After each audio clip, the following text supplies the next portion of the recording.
3 से 5 दिसंबर तक राज्य के दौरे पर भारत आए।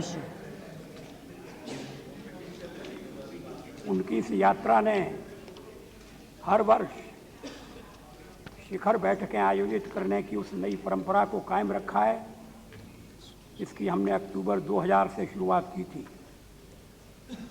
राष्ट्रपति पुतिन हमारे राष्ट्रपति जी से मिले, जिन्होंने गण्यमान्य अतिथि के सम्मान में प्रीति भोज दिया। उपराष्ट्रपति, उप प्रधानमंत्री, विदेश मंत्री और लोकसभा में विपक्ष के नेता ने राष्ट्रपति पुतिन से मुलाकात की।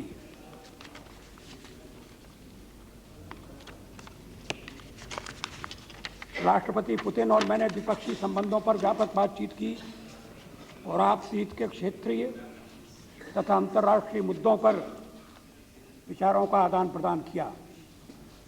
इस विचार विमर्श से भारत और रूस के पारस्परिक हितों के अनेक मुद्दों पर हमारी गहन सहमति मुखरित हुई। इस यात्रा के समापन पर जो महत्वपूर्ण दस्तावेज जारी किए गए हैं, वे हमारे अनेक हितों को परिलक्षित करते हैं।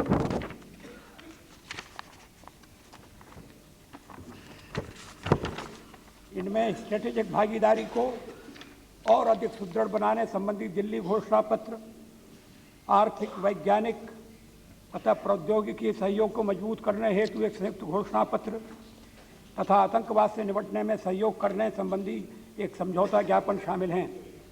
ये दस्तावेज तथा इस यात्रा से संबंधित संयुक्त वक्तव्य सदन के पटल पर रख दिए गए हैं। दूरसंचार के क्षेत्र में सहयोग तथा विज्ञान एवं प्रौद्योगिकी के क्षेत्र में भौतिक संपदा अधिकारों से संबंधित दस्तावेजों पर भी हस्ताक्षर किए गए। कर्नाटक सरकार तथा रूसी संघ के समारा क्षेत्र के बीच सहयोग संबंधी एक प्रोटोकॉल पर भी हस्ताक्षर किए गए।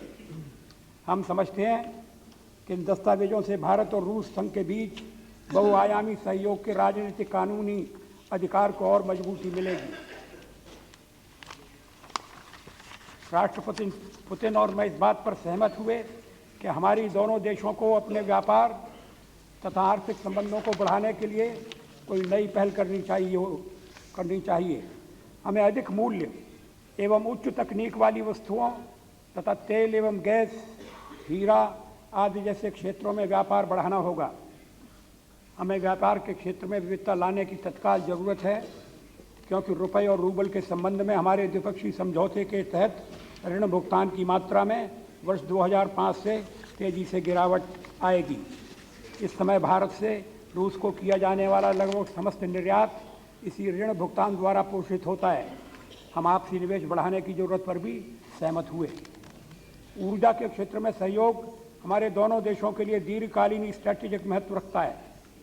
दोनों पक्ष विश्व ऊर्जा उत्पादन और आपूर्ति, जो हमारी ऊर्जा सुरक्षा को प्रभावित करती है, पर समुचित व्यवस्था के तहत नियमित रूप से द्विपक्षीय विचार विमर्श करेंगे। सखालिन 1 परियोजना में हमारे सहयोग में अच्छी प्रगति हुई है। हम कैस्पियन सागर सहित अन्य क्षेत्रों की परियोजनाओं में तथा ऊर्जा क्षेत्र के दूसरे पहलुओं पर अपने सहयोग को बढ़ाने पर सहमत हुए हैं। कुदनकुलम परमाणु ऊर्जा परियोजना के कार्यान्वयन की प्रगति पर हमने संतोष व्यक्त किया और यह महसूस किया कि इस क्षेत्र में और अधिक सहयोग दोनों देशों के हित में होगा। राष्ट्रपति पुतिन ने परमाणु ऊर्जा को असैनिक कार्यों के लिए इस्तेमाल में लाने के संबंध में भारत के साथ सहयोग को जारी रखने में रूस की दिलचस्पी की पुष्टि की। हमारे बातचीत के बाद संयुक्त प्रेस सम्मेलन में उन्होंने विचार व्यक्त किया कि इन मामलों में अंतर्राष्ट्रीय व्यवस्था में सुधार लाने की जरूरत है। हम इस बात पर पूरी तरह से सहमत हैं। माननीय सदस्यों को मालूम है कि भारत और रूस के बीच रक्षा के क्षेत्र में व्यापक सहयोग है। अब हमारा सहयोग केवल हथियारों के क्रेता और विक्रेता तक ही सीमित नहीं है, बल्कि इसमें संयुक्त रूप से अनुसंधान, विकास और उत्पादन भी शामिल है। अत्याधुनिक ब्रह्मोस प्रक्षेपास्त्र हमारे संयुक्त अनुसंधान और विकास प्रयासों का परिणाम है। भारत और रूस दोनों ही इस प्रक्षेपास्त्र प्रणाली का संयुक्त उत्पादन शुरू करने जा रहे हैं। ताकि इसे दोनों देशों के सशस्त्र बलों में शामिल किया जा सके।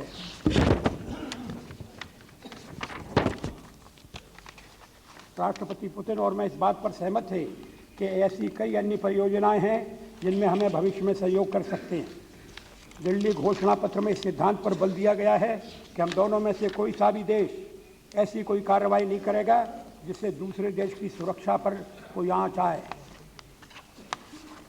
हमने ये घोषणा की है कि दोनों देश अपनी सुरक्षा तथा रक्षा नीतियों में और तीसरे देशों के साथ सैन्य तकनीकी सहयोग करते समय इन सिद्धांतों का पालन करेंगे।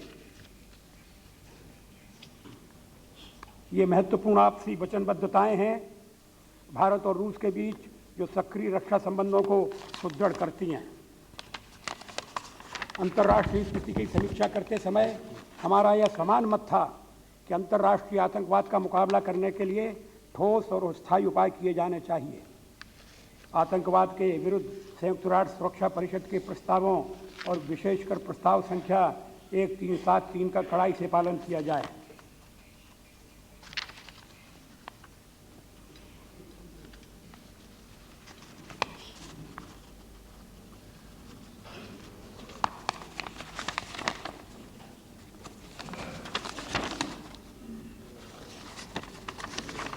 भारत और रूस दोनों ही आतंकवाद से पीड़ित हैं और आतंकवाद की जड़ें हमारे दोनों देशों के पड़ोस में फैली हुई हैं।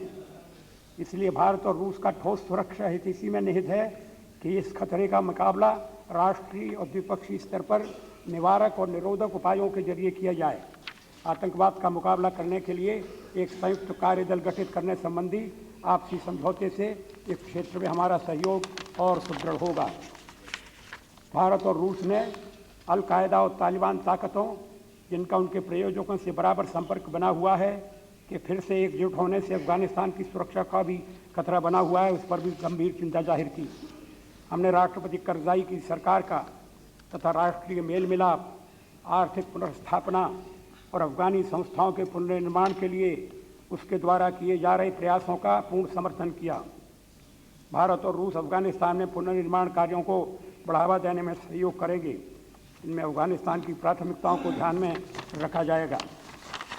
पाकिस्तानी नेतृत्व के साथ भारत अपनी द्विपक्षीय बातचीत भी जारी रखेगा तथा अफगानिस्तान की जनता के साथ अपने पारंपरिक संबंधों को और सुदृढ़ बनाएगा।